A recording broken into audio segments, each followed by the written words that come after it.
If you look closely at how we spend our days, you'll notice a quiet, persistent exhaustion.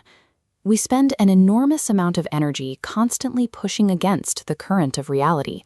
We burn through our daily emotional reserves by replaying yesterday's mistakes on an endless loop, or by trying to mentally force a specific future outcome into existence. When we express this burnout, the typical advice is vague. We are usually told to be mindful or to just let it go. For an ambitious or anxious mind, that advice sounds like an instruction to stop caring and drop your standards, so we reject it and keep fighting. But inner peace is an active skill. It requires building a specific emotional architecture based on 3 distinct practices.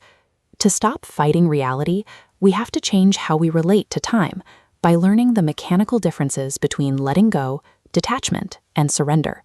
The progression starts in the past. Before you can navigate the present, you have to clear out the baggage you're dragging behind you.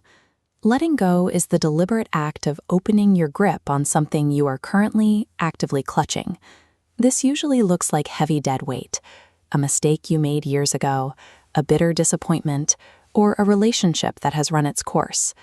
Instead of replaying the event to somehow fix it, you practice the radical acceptance that the past cannot be altered.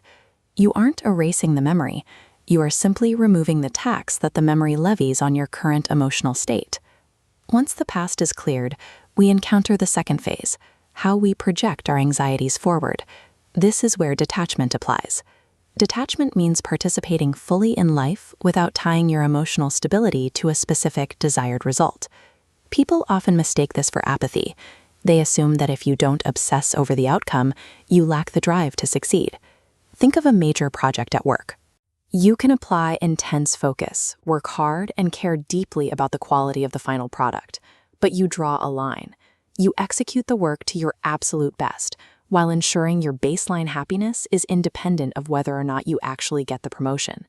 You maintain high performance without the paralyzing anxiety of failure, because your self-worth is no longer tied to external validation.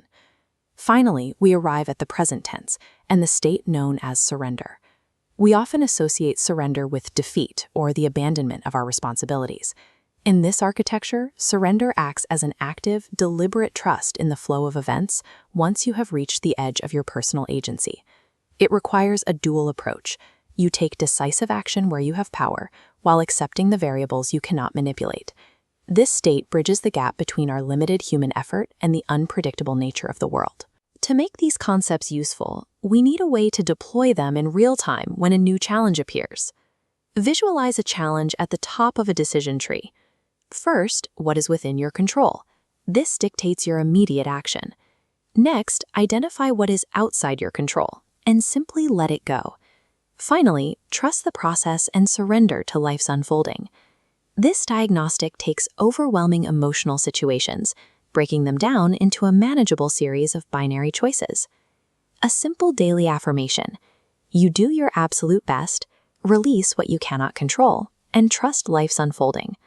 When you stop bracing for a future you cannot control, or mourning a past you cannot change, the mental noise begins to quiet down. This silence creates a sudden, immense sense of personal freedom. Living this way allows you to reclaim the massive amounts of energy previously spent on internal friction. Peace, in this sense, is the ultimate efficiency.